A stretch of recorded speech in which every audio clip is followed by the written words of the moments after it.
성도 여러분, 주님 안에서 환영합니다. 그리고 축복합니다. 우리들은 어떤 힘으로 이 세상을 살아가고 있습니까? 육체의 힘으로 살아간다는 사람도 있고, 어떤 세상적인, 어떤 인간적인 힘으로 살아간다는 사람들도 있습니다. 그러나 한번 이 시간 생각해 봅시다. 만약 육체의 힘으로 살아간다는 사람은 건강해야 된다. 뭐니 해도 건강이 제일이야 하면서 밤낮으로 건강을 위해서 좋은 음식 찾아다니고 또 열심히 운동하고 체력을 단련하면서 육체의 힘을 중시합니다. 또 어떤 사람은 말합니다. 아무리 육신이 건강해도, 육체 몸이 건강해도 어떤 세상적인 것, 어떤 세상적인 어떤 지위나 명예나 어떤 그런 것들도 그것들이 있어야 된다. 그렇게 말하는 사람도 있습니다. 그러나 생각해 봅시다. 세상에 어떤 재력이나 권력이 없어진다면 어떻게 되겠습니까? 다시 말해서 세상에 어떤 재력이나 권력이 없어진다. 혹은 지위가 없어진다. 혹은 내 육체적인 힘이 없어진다. 내 건강이 여의치 않게 된다. 그러면 그 다음에는 무슨 힘으로 이 세상을 살아갈 수 있겠습니까? 우리에게는 육체적인 힘이 사라지더라도, 어떤 세상적인 힘이 사라지더라도 전천후의 어떤 힘을 가지고 살아가야 된다는 사실인데, 바로 그 전천후의 힘이 무엇입니까? 그것은 바로 하나님의 힘, 그것입니다. 하나님의 힘은 하늘로부터 주어지는 힘인 것입니다. 하나님의 힘은 그 어떤 세상 그 누구도 막을 수 없는 힘인 것입니다. 바라기는 이 시간 주어진 본문 말씀을 통해서 하나님께로부터 오는 그 하나님의 힘, 과연 어떻게 받을 수 있는지 살피면서 영적인 교훈을 받는 은혜로운 시간 되기를 간절히 바랍니다.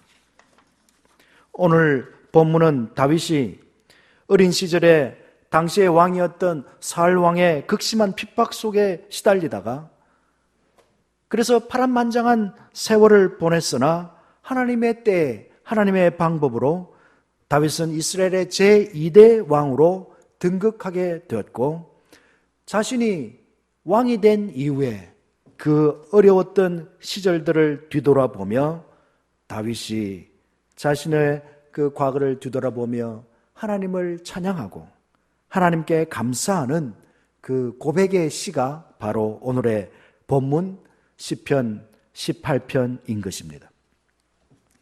성도 여러분, 다윗이 어떤 인물입니까? 여러분 잘 아시는 대로 다윗은 베들레헴에서 태어난, 산골에 태어난 이세의 8번째 막내 아들이었습니다. 그는 아버지의 양떼를 치는 목동에 불과했습니다.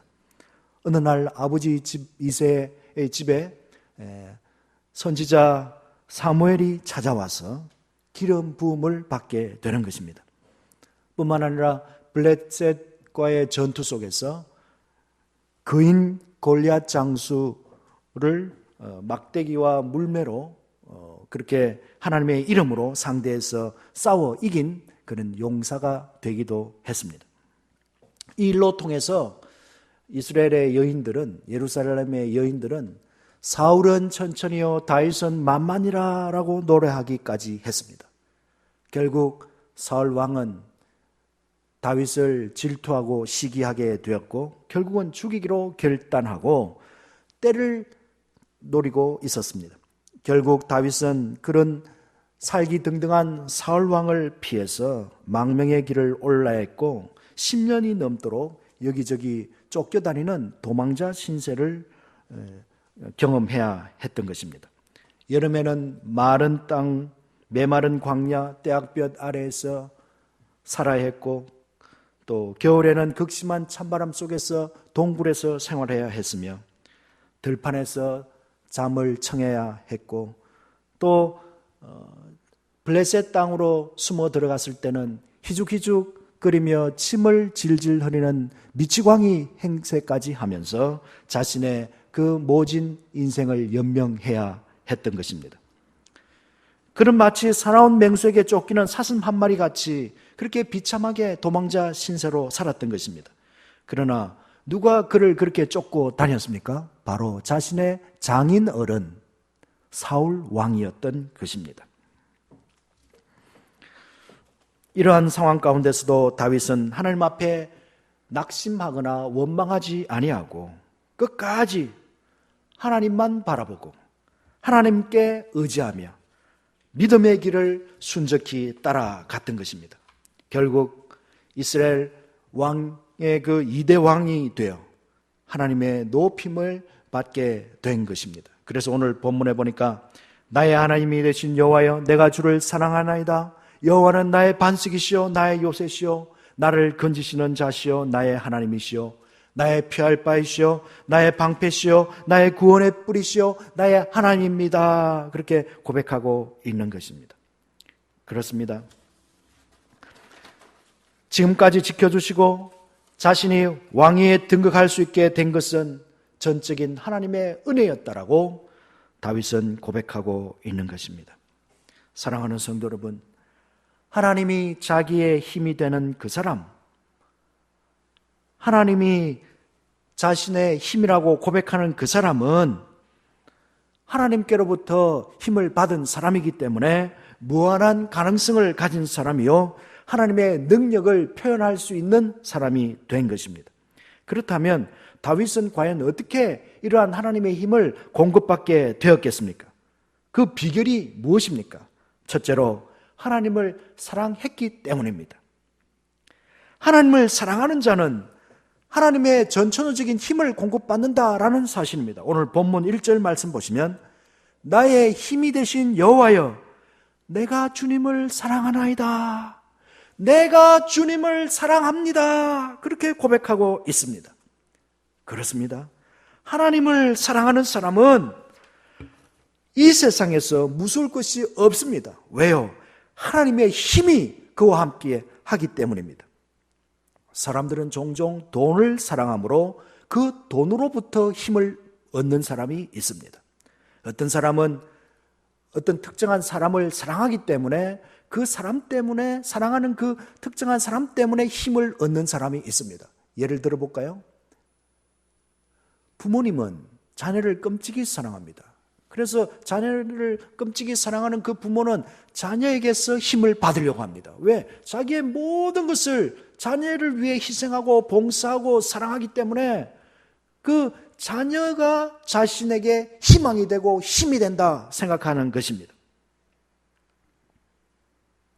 그러나 하나님을 사랑하는 사람은 하나님을 사랑하기 때문에 그 하나님 사랑하는 것이 자기에게 힘으로 돌아오는 것입니다. 하나님이 자기 힘이 되는 그 사람 놀라울 것이 없는 것입니다. 어떤 일에서도 굽힐 줄 모르고 당당하게 맞서서 생활할 수 있게 되는 것입니다. 왜냐하면 이 세상 그 어떤 힘도 하나님의 힘보다 크지 않기 때문입니다. 이 세상 어떤 힘도 변하지만은 하나님의 힘은 결코 변하지 않기 때문입니다.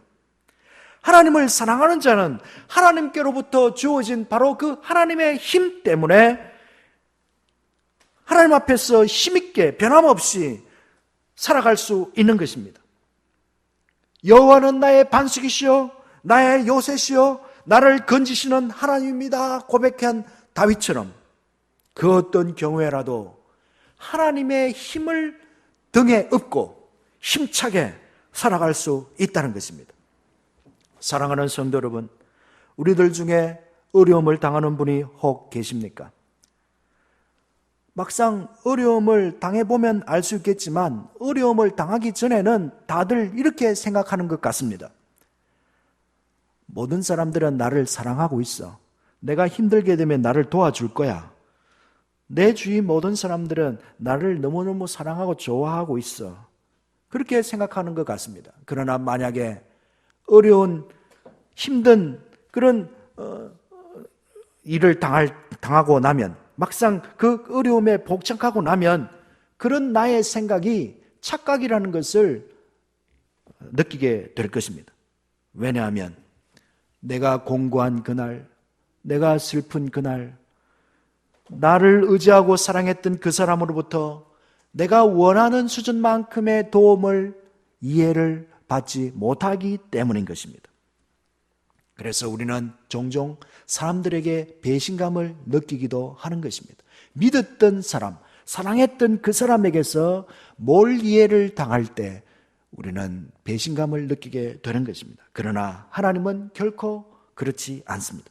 하나님은 인생이 아니심으로 결코 시건치 아니하십니다. 하나님은 인생이 아니심으로 결코 변덕을 부리지 않습니다.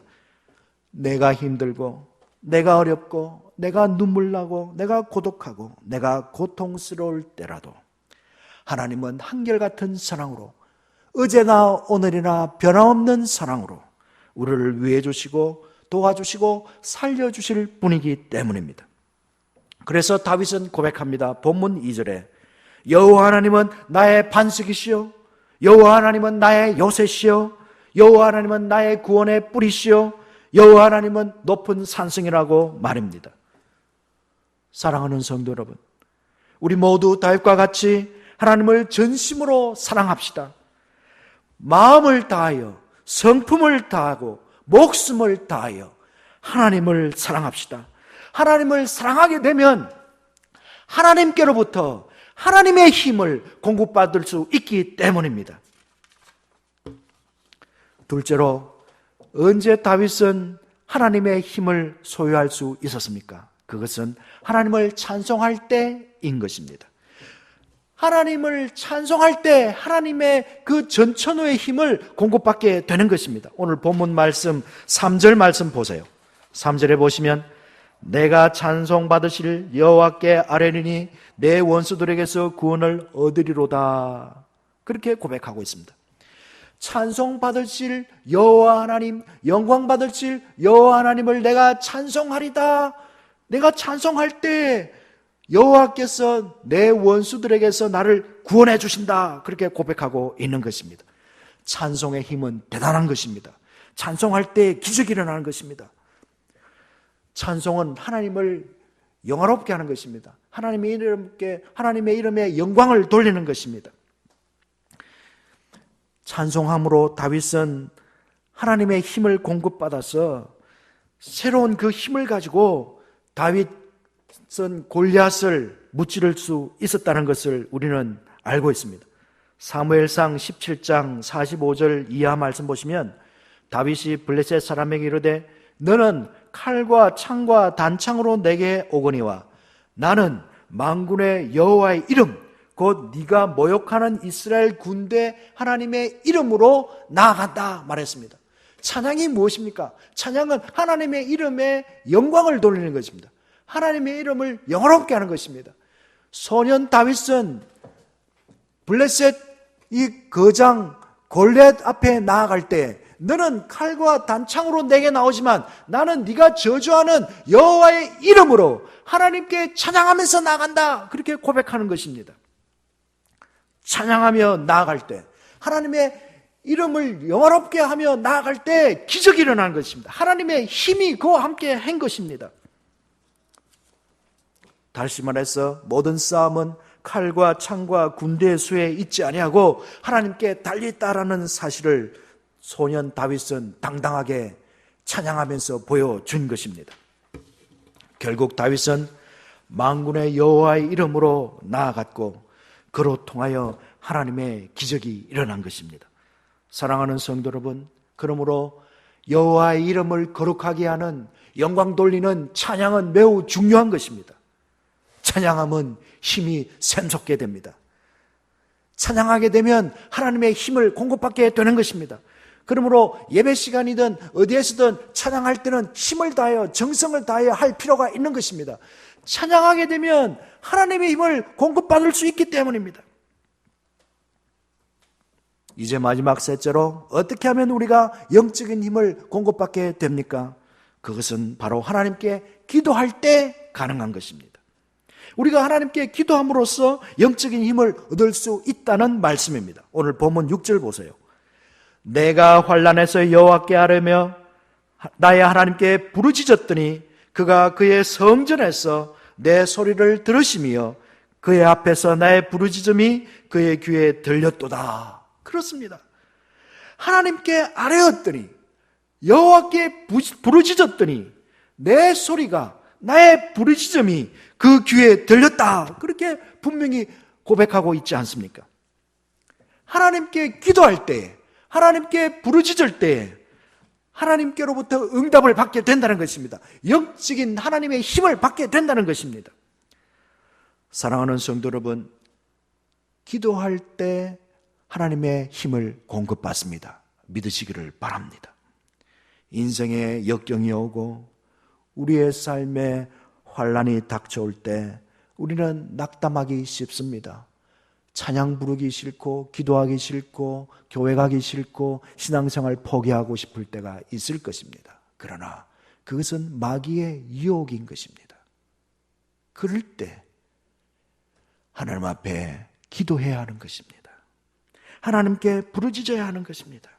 기도하면 하나님께서 새 힘을 주시기 때문입니다. 우리가 하나님께 부르짖으면 하나님께서 내 편이 되어주시고 하나님께서 나의 힘이 되어주시기 때문입니다.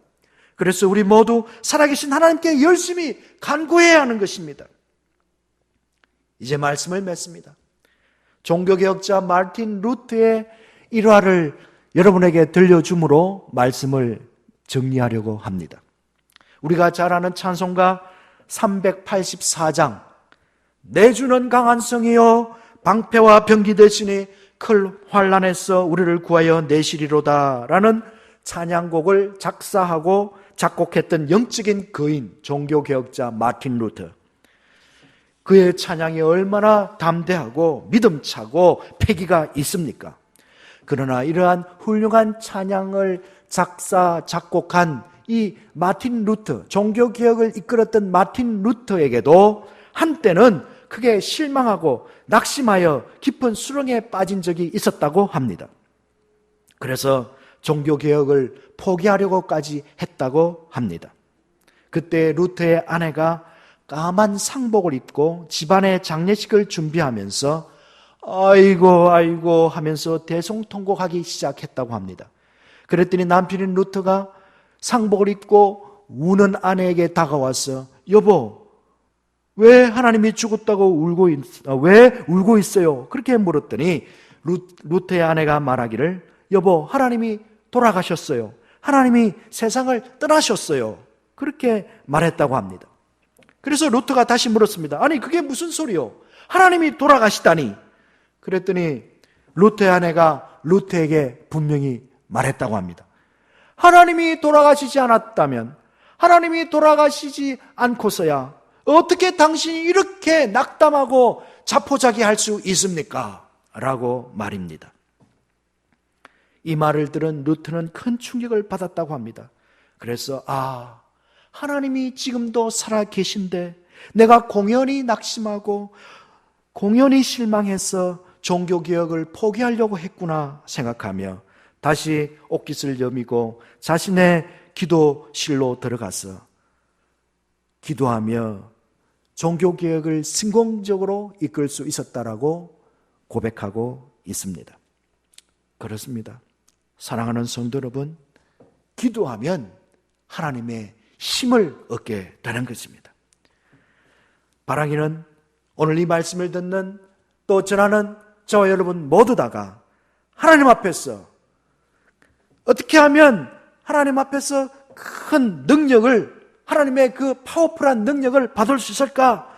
첫째로는 뜨겁게 하나님을 사랑함으로, 둘째로는 하나님만을 열정적으로 영화롭게 찬양함으로, 셋째로는 하나님께만 끈기 있게 기도함으로 영적인 파워, 전천후의 힘을 하나님께로부터 공급받아 우리들의 남은 세월을 하나님의 나라와 의를 위해 힘차게 살아가는 저 여러분 다 되시기를 주님의 이름으로 축원합니다. 아멘.